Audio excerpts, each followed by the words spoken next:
پرانے درخت کا راز۔ گاؤں کے بیچ ایک بہت پرانا برگد کا درخت کھڑا تھا، اتنا پرانا کہ بزرگ کہتے تھے یہ ان کے دادا کے زمانے میں بھی یہی تھا۔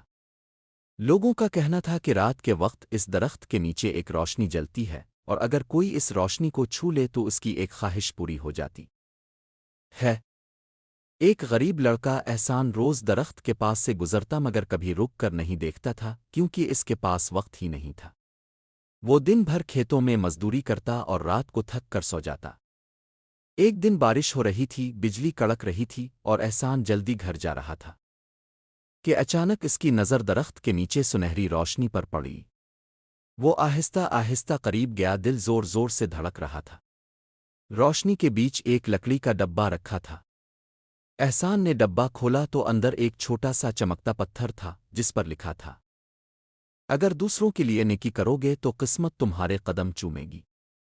اس دن کے بعد احسان نے گاؤں کے غریب بچوں کو پڑھانا شروع کیا، بزرگوں کے کام کرنے لگا، بیماروں کے لیے دوائی لاتا۔ گاؤں والے پہلے ہنستے، کہتے یہ تو پاگل ہو گیا ہے، لیکن آہستہ آہستہ سب نے اس کی نیکیوں کو محسوس کرنا شروع کر دیا۔ چند سال بعد احسان گاؤں کا سب سے کامیاب آدمی بن گیا۔ اس کے کھیت سنہری فصلوں سے بھر گئے، اس کا گھر سب سے مضبوط اور خوبصورت بن گیا، اور لوگ اسے عزت سے احسان بھائی کہنے لگے۔ پھر ایک دن حکومت نے اعلان کیا کہ گاؤں کا نیا لیڈر احسان ہوگا کیونکہ اس نے سب کی زندگی بدلی تھی۔ احسان تخت پر بیٹھا، گاؤں والے تالیاں بجا رہے تھی، اس کے سر پر سنہری تاج تھا اور اس کی آنکھوں میں خوشی کے آنسو تھے۔ اگر یہ کہانی آپ کو پسند آئے تو لائک اور سبسکرائب ضرور کریں۔